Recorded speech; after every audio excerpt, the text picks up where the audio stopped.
Assalamualaikum warahmatullahi wabarakatuh. Alhamdulillah, kita bersyukur kepada Allah. Hari ini Allah masih berkenan memberikan kita kesehatan. Semoga kesehatan ini Allah sampaikan hingga bulan Ramadan nanti di tanggal 10 April tahun 2024 insyaallah. Nah, menyambut bulan Ramadan, agar puasa kita tidak disebut oleh Nabi sallallahu alaihi wasallam sebagai puasa rubba shaimin.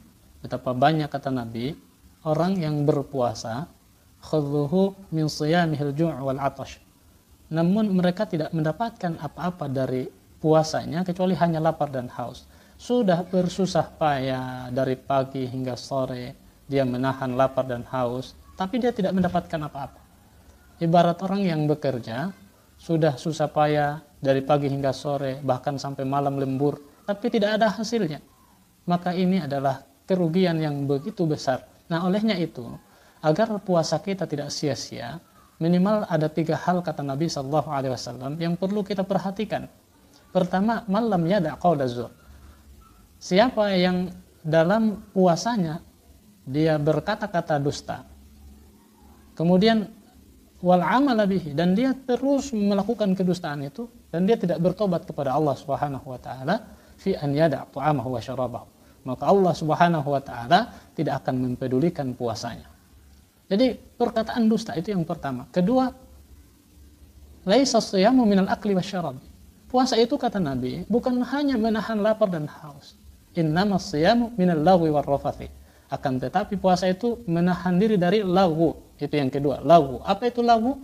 Perkataan yang sia-sia. Bahkan mungkin permainan yang sia-sia. Padahal puasa ini harus dimanfaatkan betul, sehingga aktivitas yang kita lakukan itu semua bernilai ibadah di sisi Allah Subhanahu wa taala. Kita harus ganti aktivitas kita dengan baca Quran, dengan belajar, mengkaji ilmu agama bersama-sama.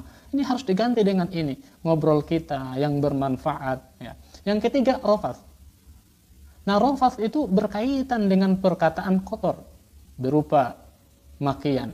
Bahkan ada orang yang seringkali mengatakan kepada orang lain dengan nama binatang, yang haram lagi.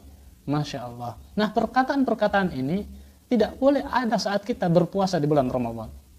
Dan seringkali juga kita mendengarkan orang itu kalau dia sengaja dengan kata-kata yang berupa seksual, yang mengundang syahwat. Nah, ini seharusnya kita tinggalkan agar puasa kita itu diterima oleh Allah Subhanahu wa taala, tidak sia-sia. Mungkin ketika kita dalam hari-hari biasanya banyak dosa-dosa kita, dengan kita menjaga lidah kita dari perkataan-perkataan itu, diampunilah dosa-dosa kita oleh Allah Subhanahu wa taala. Nah, bagaimana caranya? Mulai dari sekarang kita bertobat kepada Allah, mulai kita tanamkan kebiasaan berkata baik, berkata jujur, ya, agar nanti setelah kita masuk pada bulan Ramadan, puasa kita diterima oleh Allah Subhanahu wa taala. Wallahu a'lam bishawab. Wassalamualaikum warahmatullahi wabarakatuh.